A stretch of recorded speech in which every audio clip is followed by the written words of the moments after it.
निकालिए। मत्ती रचित सुसमाचार 21 अध्याय 1 से लेकर के 10 पद तक। मत्ती रचित सुसमाचार 21 अध्याय 1 से लेकर के 10 पद तक।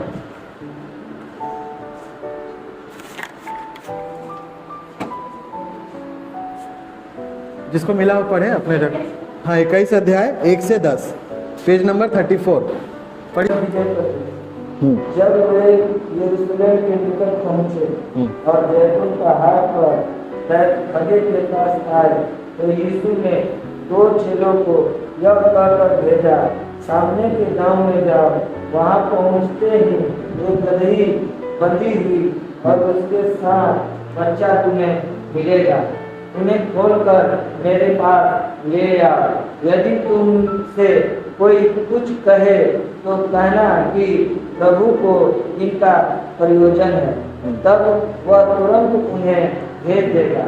यह इसलिए हुआ कि जो वचन भविष्यवक्ता के द्वारा कहा गया था वो पूरा हुआ। सिय्योन की बेटी से कहो, देख तेरा राजा तेरे पास आता है, वह नम्र है और गधे पे बैठा है, वरन लाडू के बच्चे पे।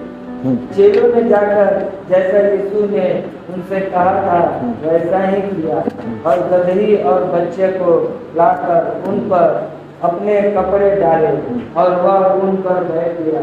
तब बहुत से लोगों ने अपने कपड़े मार्ग में बिछाए और अन्य लोगों ने पेड़ से डालियां काटकर मार्ग में बिछाया। जो भीड़ आगे आगे जाती और पीछे पीछे चली जाती थी, उतार कर कहती थी, दाऊद के संतान को होशाना, धन्य है वह जो प्रभु के नाम से आता है, आकाश में होशाना। तब उसने यरूशलेम में प्रवेश किया तो सारे नगर में हलचल मच गई और लोग कहने लगे, यह कौन है? आमीन आमीन।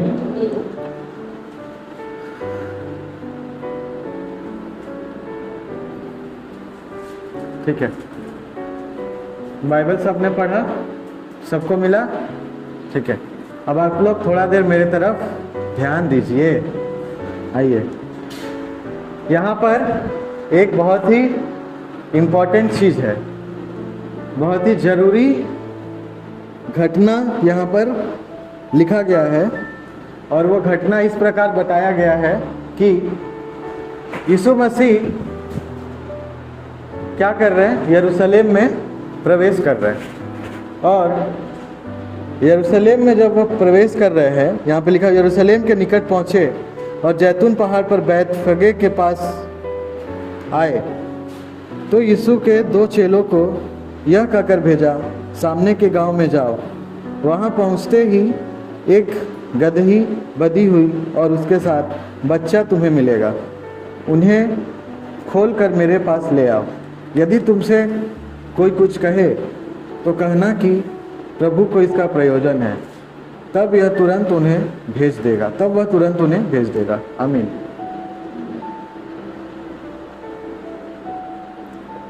यहाँ पर यीशु मसीह कह रहे अपने चेलों से कि तुम जाओ और जा करके क्या करो? गांव में जाओ। यहाँ पे लिखा हुआ है कि कहकर भेजा, सामने के गांव में जाओ और वहाँ पर तुमको क्या मिलेगा? गदही मिलेगा और उसके साथ उसका बच्चा भी बंधा हुआ मिलेगा। उसको खोल करके मेरे पास ले करके आओ। और अगर तुमसे कोई पूछे कि आखिर इसको क्यों खोल रहे हो, तो उससे कहना कि प्रभु को इसका क्या है? प्रयोजन है, मतलब इसका जरूरत है, और वो तो क्या करेगा? वो तुमको दे देगा। यीशु मसीह में एक खासियत था, एक बहुत सारा खासियत था, एक नहीं, लेकिन उसमें से एक चीज यहाँ पे हमको देखने मिलता है। वो चीज क्या है? वो खासियत क्या है? वो खासियत यहाँ पर हमको मिल रहा है देखने के लिए। वो खासियत ये है कि यीशु मसीह बोलने से पहले ही जान जाते थे कि क्या होने वाला है और किस चीज़ का ज़रूरत है।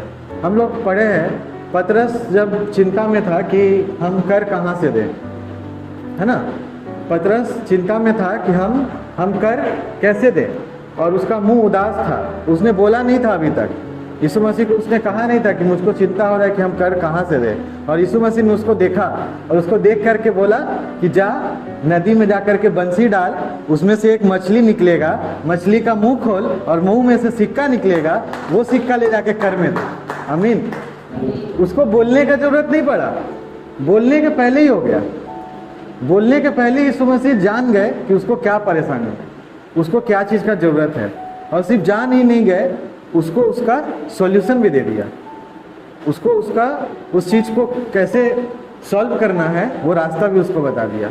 और पतरस ने सेम वही चीज़ किया, गया नदी में बंसी डाला और बंसी डाल के एक मछली उसने पकड़ा और मछली के मुंह में से उसको क्या मिला, सिक्का मिला, और उसने जा कर के अपना और यीशु मसीह के हिस्से का कर दे दिया।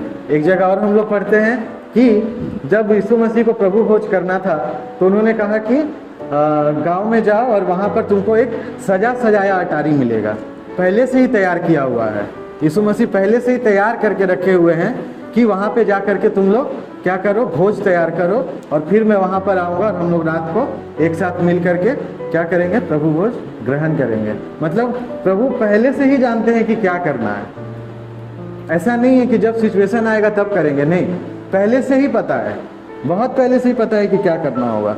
ठीक उसी तरह यहाँ पर भी यीशु मसीह कह रहे हैं कि जाओ गांव में जा कर के देखो, गधे के साथ उसका बच्चा बंधा होगा और उसको खोल करके लाओ, और अगर कोई तुमसे पूछे ऐसा क्यों कर रहे हो तो कहना प्रभु को इसका प्रयोजन है। और यीशु मसीह ये जानता था कि जब वो लोग जाएंगे और गधे के बच्चे को खोलेंगे तो लोग उससे सवाल करेंगे, और जब वो सवाल करेंगे तो उसको क्या जवाब देना पड़ेगा वो भी यीशु मसीह ने बताया।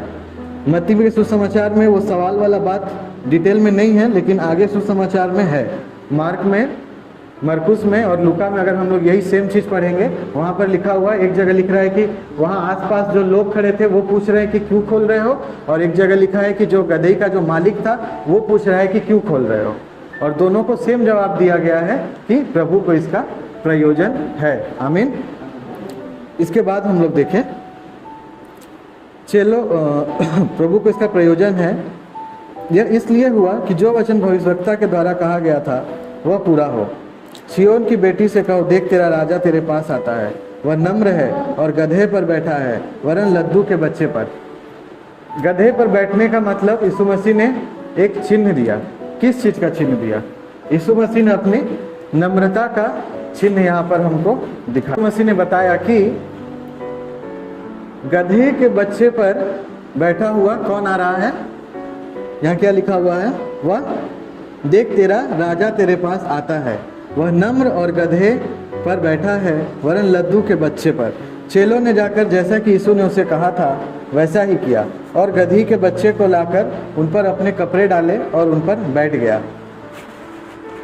तो ये सब चीज़ हम लोग पढ़ रहे हैं, जितना कुछ भी हम लोग पढ़े इस अध्याय में, कि यीशु मसीह यरूशलेम गए, वहाँ पर लोगों ने उनका स्वागत किया, अपने कपड़े मार्ग में बिछा दे रहे हैं, गधे के ऊपर अपना कपड़ा डाल दे रहे हैं, खजूर की डाली लेकर के रास्ते में बिछा दे रहे हैं और उनका स्वागत कर रहे हैं। और स्वागत करने के साथ वो लोग क्या कर रहे हैं, वहाँ पे कुछ बोल रहे हैं। जो भीड़ आगे आगे जाती और पीछे पीछे चली आती थी, पुकार पुकार कर कहती थी, दाऊद के संतान को होसाना, धन्य है वह जो प्रभु के नाम से आता है, आकाश में होसाना। आमीन। लोग कहते थे क्या? धन्य है वह जो प्रभु के नाम से आता है। आमीन। वो लोग उस समय में क्या कर रहे हैं? एक सप्ताह, अभी गुड फ्राइडे में लगभग 5 दिन बाकी है ना, फ्राइडे, आज संडे है, 5 दिन का समय है। और 5 दिन पहले जो है वो लोग कह रहे हैं यीशु मसीह को कि धन्य है वह जो प्रभु के नाम से आता है।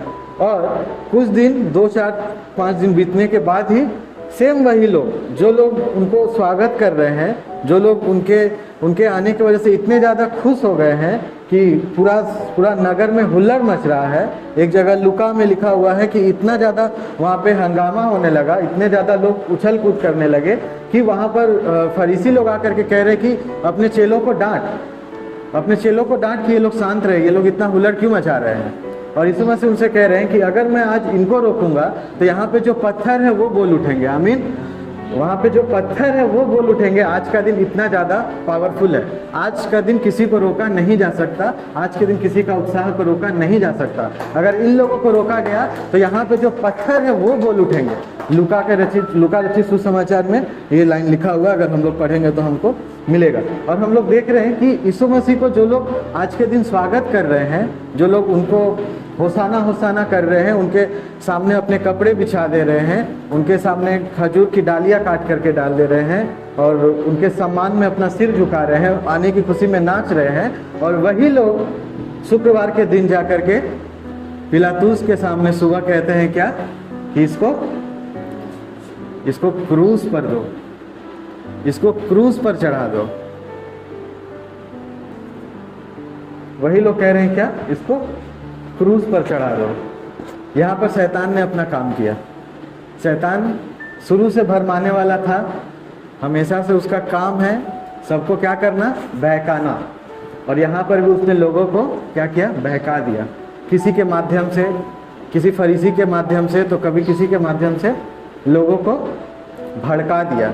और भड़काने के बाद लोग क्या कह रहे हैं, लोग कह रहे हैं कि इसको क्रूस पर चढ़ा दो।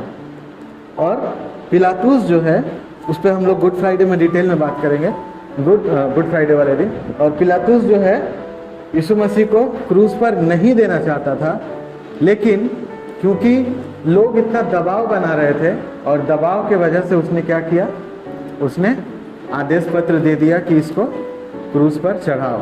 लेकिन उसके साथ ही उसने एक और काम किया।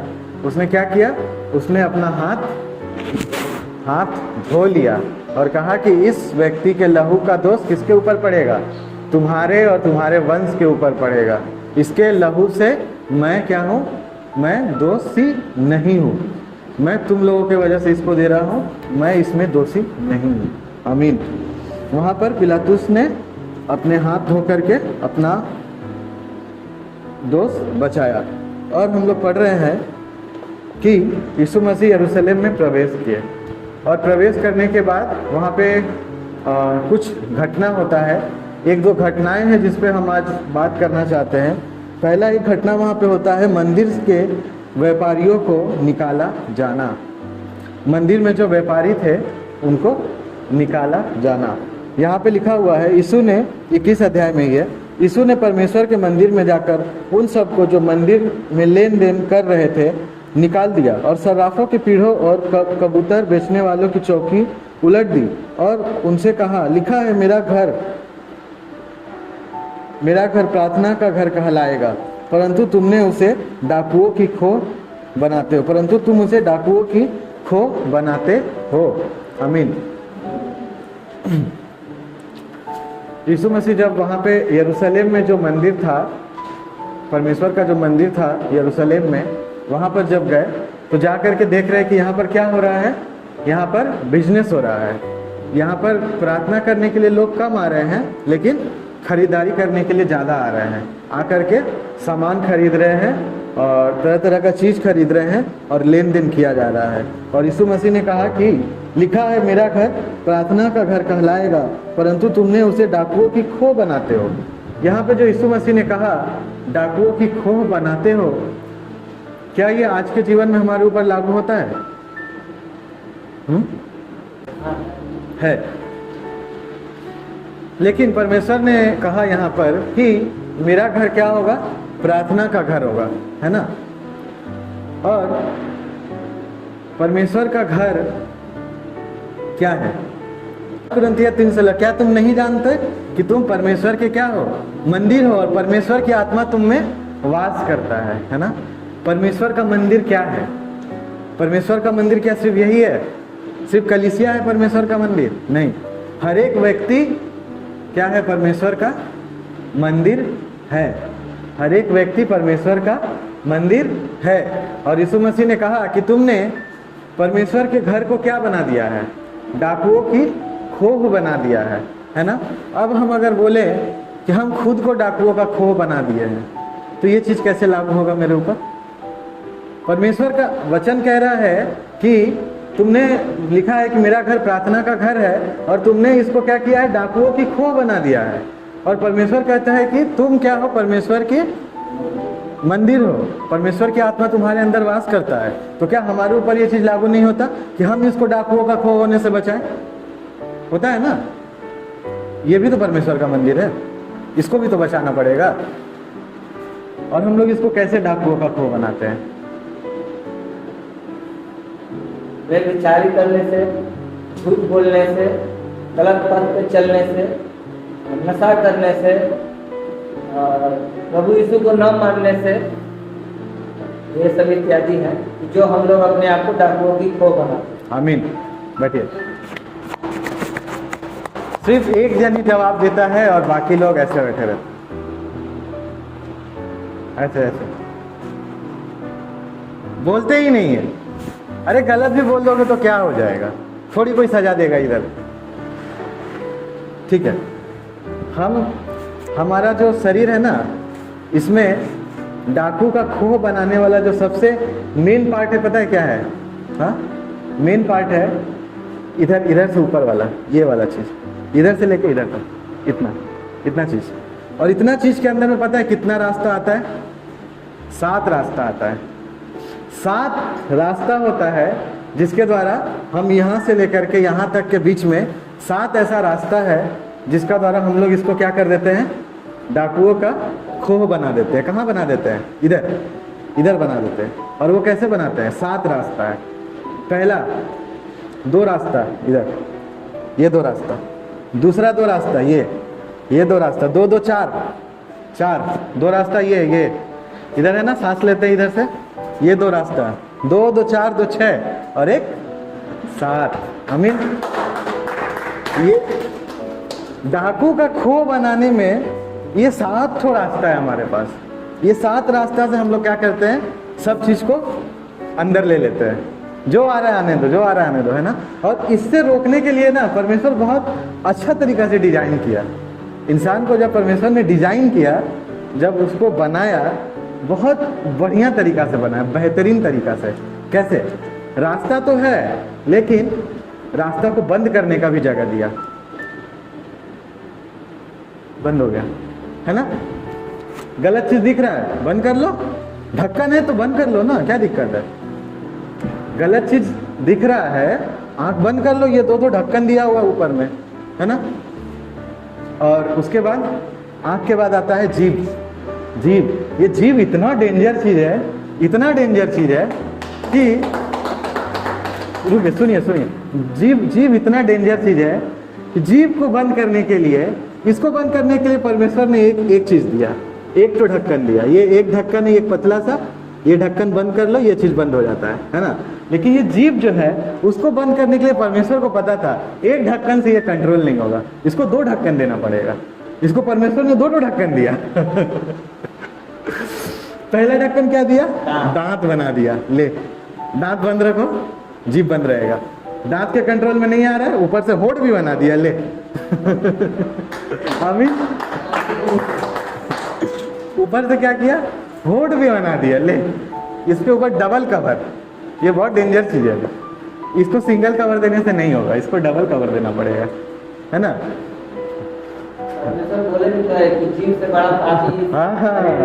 हाँ, जीभ जो है क्या है? आग है ना। ये जीवन को जलाने का पावर रखता है, और इसीलिए परमेश्वर ने इसको रोकने के लिए, इसको कंट्रोल में लाने के लिए 2 कवर दिया। कभी कभी ज्यादा बोलते हैं तो दांत के नीचे जीभ आ जाता है, कट जाता है जीभ, दर्द होने लगता है ना। इसके लिए 2 कवर दिया, है ना। आंख के द्वारा हम लोग गलत चीज देखते हैं, गलत चीज को यहाँ पे आने देते हैं, डाकुओं का खो बनाते हैं। कान के द्वारा गलत चीज सुनते हैं, गलत चीज सुन करके उसको यहाँ आने देते हैं, डाकुओं का खो बनाते हैं। मुंह के द्वारा गलत चीज खाते हैं या गलत चीज बोलते हैं, जीभ के द्वारा गलत चीज निकालते हैं, जिसको डाकुओं का खो बना देते हैं। नाक के द्वारा गलत चीज सूंघते हैं, किसी तरह का नशा करते हैं। हम लोग देखें टीवी में ड्रग्स जो लोग लेता है क्या करता है? कागज में लेके ऐसे ऐसे करके कुछ करता है, कुछ एक होता है ऐसा, देखे टीवी वगैरह में। इसके द्वारा भी लोग नशा करते हैं और इसको डाकुओं का खो बना देते हैं। लेकिन एक चीज यहाँ पर यह है, इसके लिए परमेश्वर ने कवर दिया, इसके लिए परमेश्वर ने कवर दिया। और नाक जब हम लोग सो जाते हैं तो वैसे ही इनएक्टिव हो जाता है। हम लोग जब सो जाते हैं तो कोई दुर्गंध भी अगर आ रहा हो पता नहीं चलता है। लेकिन एक चीज है जिसको परमेश्वर ने बोला कि तुमको इस पे खुद से ही कंट्रोल करना सीखना पड़ेगा। इसके ऊपर कोई कवर नहीं है। यहाँ कुछ है क्या कवर? नहीं है कोई कवर। लेकिन ये सोते टाइम भी एक्टिव रहता है। अगर सोते टाइम अक्सर हमारे साथ ऐसा होता है, आप लोग के साथ भी होता होगा, अगर हम आधा कच्चा नींद में सोए हुए हैं और बगल में कोई कुछ बोल रहा है या कुछ हो रहा है, तो वो चीज़ हमको हल्का हल्का महसूस होता है, या तो हमको लगता है कि हम सपना सुन रहे हैं ना क्या हो रहा है, लेकिन वो चीज़ हम लोग महसूस कर पाते हैं। या फिर अगर गहरी नींद में सो रहे हो और धड़ाम से कोई आवाज़ आता है तो हम लोग चौंक करके उठ जाते हैं। ये कान हमेशा क्या रहता है? एक्टिव रहता है। ये कान कभी इनएक्टिव नहीं होता है। ऐसा क्यों? ऐसा क्यों है? परमेश्वर ने आँख को कवर कर दिया, सोते समय हमारा आँख इनएक्टिव, नाक इनएक्टिव, मुंह इनएक्टिव, कुछ भी काम नहीं कर रहा है, लेकिन ये कान एक्टिव है। कान क्यों एक्टिव है? कान को परमेश्वर ने एक्टिव रखने के लिए इसलिए बोला, कान को एक्टिव रखो, लेकिन किस लिए? परमेश्वर का वचन सुनने के लिए। आमीन। हम लोग पढ़े शमूएल नबी के बारे में। शमूएल नबी परमेश्वर के सामने, मतलब जो मंदिर था वहाँ लेटा हुआ था, और लेटा हुआ था तो उसको परमेश्वर ने बुलाया शमूएल, और शमूएल जाके एली से बोल रहा है कि तूने मुझे बुलाया? एली बोला नहीं बुलाया, जा तू फिर से लेट जा। फिर से आवाज आया शमूएल, फिर से जाके एली से पूछ रहा है तूने मुझे बुलाया? नहीं बुलाया, जा लेट जा। फिर से लेट गया। फिर आया शमूएल, फिर से एली के पास गया, बुलाया? बोला नहीं। उस बार एली समझ गया कि परमेश्वर बुला रहा है, लग रहा है। बोला जा फिर से लेट जा और सुनते रह, अगर फिर से तुझे आवाज है शमूएल, तब तू कहना कहे जा क्या आ गया, तेरा दास सुन रहा है। आमीन। इसीलिए परमेश्वर कहता है कि कान के ऊपर कवर देने का जरूरत नहीं है, कान को हमेशा खुला रखना पड़ेगा। लेकिन किस लिए? गलत चीज सुनने के लिए नहीं, परमेश्वर का आवाज सुनने के लिए। इसलिए परमेश्वर ने कभी भी हमारे कान के ऊपर कोई कवर नहीं दिया, ताकि ये 24 घंटा एक्टिव रहे, और 24 घंटा में जब भी परमेश्वर हमें आवाज दे, हम उसकी आवाज को क्या कर पाए? सुनने पाए। आमीन।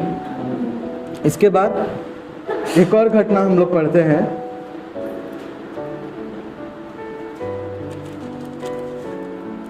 कैसर को कर देना। 22 अध्याय 15 पद, 15 से 22 पद तक कोई एक जन पढ़ के मेरी सहायता करिए।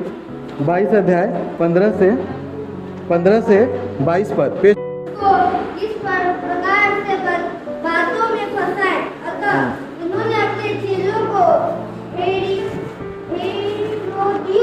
के साथ उसके पास यह कहने को भेजा, हे गुरु, हम जानते हैं कि तू सच्चा है और परमेश्वर का मार्ग सच्चाई से सिखाता है, और किसी की परवाह नहीं करता, क्योंकि तू मनुष्यों का मुंह देखकर बातें नहीं करता। इसलिए हमें बता, तू क्या सोचता है, कैसर को कर देना उचित है कि नहीं?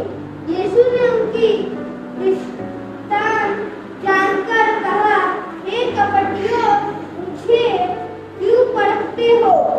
कर का सिक्का मुझे दिखाओ। तब वे उसके पास एक दिनार ले आए। एक दिनार ले आए। उनसे पूछा, यह सिक्का, यह छाप और नाम किसका है? उन्होंने उससे कहा, कैसर का।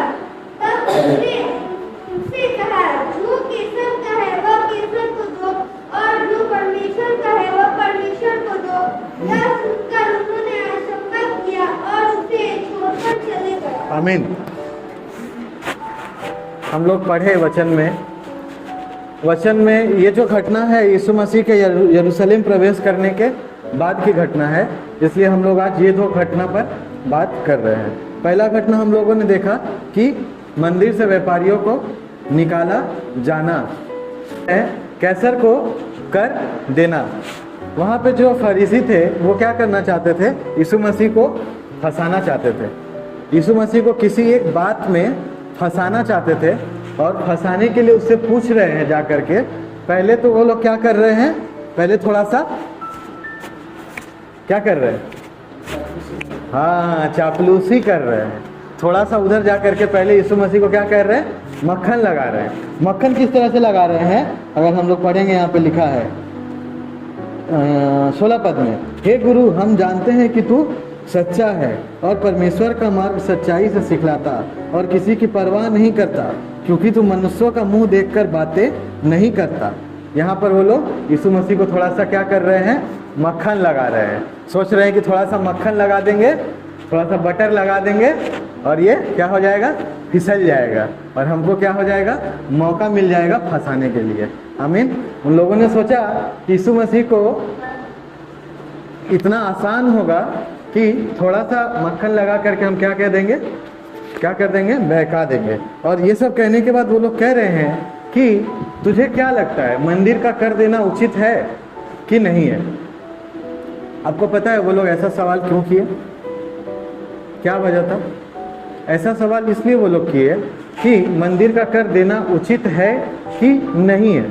इसलिए क्योंकि अगर यीशु मसीह कहेगा कि मंदिर का कर देना उचित है तो वो यहूदियों का विरोध हो जाएगा, और अगर यीशु मसीह कहेगा कि मंदिर का कर देना उचित नहीं है तो उस समय जो रोमी शासन था उसके विरोध में हो जाएगा। अब दोनों में से तो कोई एक ही आंसर देना पड़ेगा, या तो बोलना पड़ेगा कि हाँ उचित है, या तो बोलना पड़ेगा उचित नहीं है। वो लोग इसी मनसा से यीशु मसीह से ऐसा सवाल किए कि हमें बता मंदिर का कर देना उचित है कि नहीं है। और यीशु मसीह ने उनसे कहा कि एक क्या लेकर आओ, एक सिक्का दिनार मेरे पास लेकर के आओ। और यीशु मसीह ने पूछा कि इसके ऊपर किसका छाप है। यीशु मसीह ने पूछा उसके ऊपर किसका छाप है, और लोगों ने कहा किसका छाप है, कैसर का। कैसर मतलब उस समय के जो राजा होते थे उसको कैसर कह के बुलाया जाता था, और उस समय का जो सिक्का होता था उसके ऊपर जो राजा होता था उसका फोटो वहाँ पे छपा हुआ रहता था।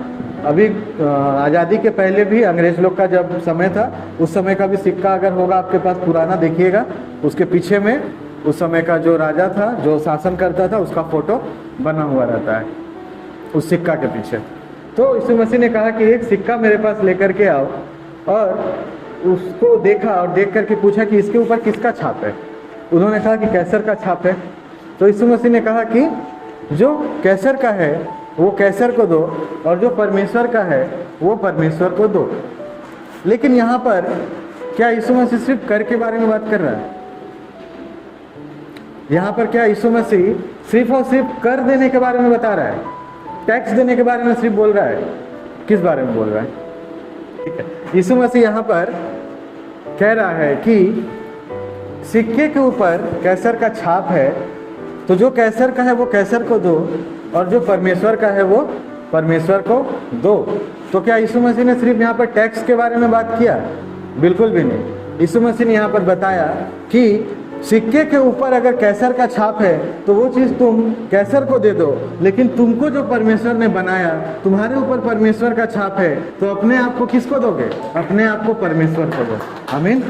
यीशु मसीह ने ये छाप वाला बात इसीलिए किया कि सिक्के के ऊपर जब कैसर का छाप है तो उसको कैसर को देना उचित है, टैक्स देना उचित है, लेकिन तुम जो हो तुम किसके रूप में बनाए गए हो? तुम परमेश्वर के रूप में बनाए गए हो, तुम्हारे ऊपर परमेश्वर की छाप है, तो अपने छाप के अनुसार अपने आप को परमेश्वर को दो। आमीन। हमें क्या करना होगा? अपने छाप के अनुसार काम करना होगा। यीशु मसीह ने कहा कि जिसका छाप है उसको वो चीज़ दिया जाए। आज के समय में हम लोग हर एक चीज़ को इम्पोर्टेंस देते हैं। कोई ऐसा है जिसके पास आधार कार्ड नहीं है? सबके पास है, सबके पास है आधार कार्ड। बैंक अकाउंट लगभग सब कोई का है, सब कोई का बैंक अकाउंट है। मोबाइल नंबर सब कोई का है, मोबाइल नंबर भी है। तो हर एक चीज़ हम लोग इम्पोर्टेंस देते हैं। अगर आज एक ठो सरकार अगर एक ठो आज नियम निकाल दे कि आधार कार्ड में ये चीज़ हमको क्या करना होगा, अपडेट करवाना होगा, या ये चीज़ हमको ऐड करवाना पड़ेगा, तो हम लोग तुरंत जा करके जल्दी जल्दी करके क्या करते हैं, लाइन में लग जाते हैं कि फटाफट करके क्या करना होगा, इसको हम लोग को अपडेट करवा लेना पड़ेगा, उसको हम लोग इम्पोर्टेंस देते हैं। लेकिन परमेश्वर कह रहा है कि जीवन के पुस्तिका में अपना नाम दर्ज करवा लो, उस पर किसी को परवाह नहीं। आमीन। उस चीज़ का किसी को परवाह नहीं है। अरे कुछ साल धरती पे रहेगा, जब तक रहेगा आधार कार्ड काम आएगा, मर जाएगा वो आधार कार्ड कहाँ चला जाएगा कुछ पता नहीं है, वो रिजेक्ट हो जाएगा, ख़त्म हो जाएगा। लेकिन उसके बाद का जो जीवन है, उसके बाद का जो जीवन का पुस्तिका है, उसमें तो नाम लिखवा लो, उस पर तो नाम लिखवाना जरूरी है कि है कि नहीं है ना?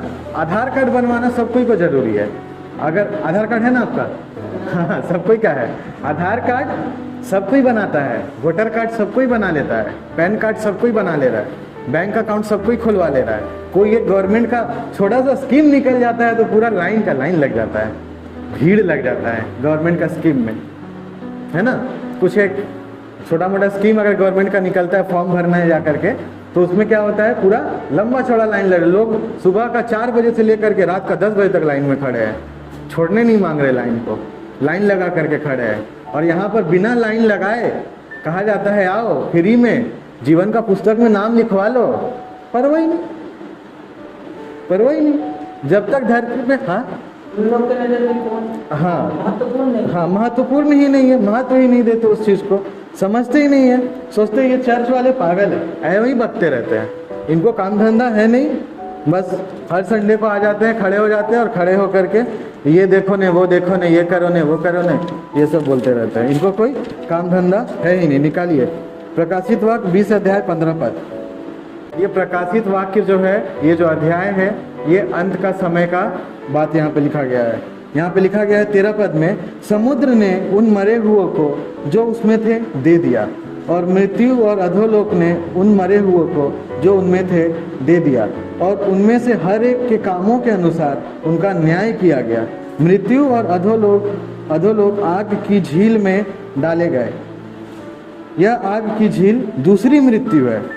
और जिस किसी का नाम, यहाँ ध्यान दीजिएगा 15 पद, जिस किसी का नाम जीवन की पुस्तक में लिखा हुआ न मिला वह आग की झील में डाला गया। आमीन। हम लोग इतना मेहनत किस लिए करते हैं? बाइबल पढ़ो, प्रार्थना करो, चर्च जाओ, सब कुछ करो, किस लिए करते हैं? ताकि ये जो पुस्तक यहाँ पे है, ये जिस जीवन का पुस्तक के बारे में यहाँ पे लिखा गया है, उसमें मेरा नाम आ जाए। अगर मेरा नाम उसमें नहीं है तो मेरे साथ क्या होगा? यहाँ पे लिखा हुआ है 15 में, और जिस किसी का नाम जीवन की पुस्तक में लिखा हुआ न मिला वह आग की झील में डाला गया। इस आग की झील मतलब नरक में डाला गया। और नरक के बारे में जानते हैं सबसे बुरा चीज़ क्या है? नरक के बारे में अगर हम बोले तो उसमें सबसे बुरा और सबसे डराने वाला चीज़ पता है क्या है? हाँ, वहाँ पे, हाँ ये बात सही है, वहाँ पे बताया गया है कि वहाँ पे अनंत आग है और वहाँ पे दर्द के अलावा कुछ भी नहीं है। लेकिन मेरे हिसाब से, मुझे जहाँ तक लगता है, इससे भी बढ़ करके एक चीज़ वहाँ पर है। वो चीज़ क्या है? उस आग में जाना अपने आप में एक दर्दनाक चीज़ है, लेकिन उससे भी दर्दनाक कुछ है, उससे भी खतरनाक कुछ है, उससे भी ज़्यादा चिंता का विषय कुछ है। उससे भी ज़्यादा चिंता का विषय यह है, बाइबल हमें बताता है कि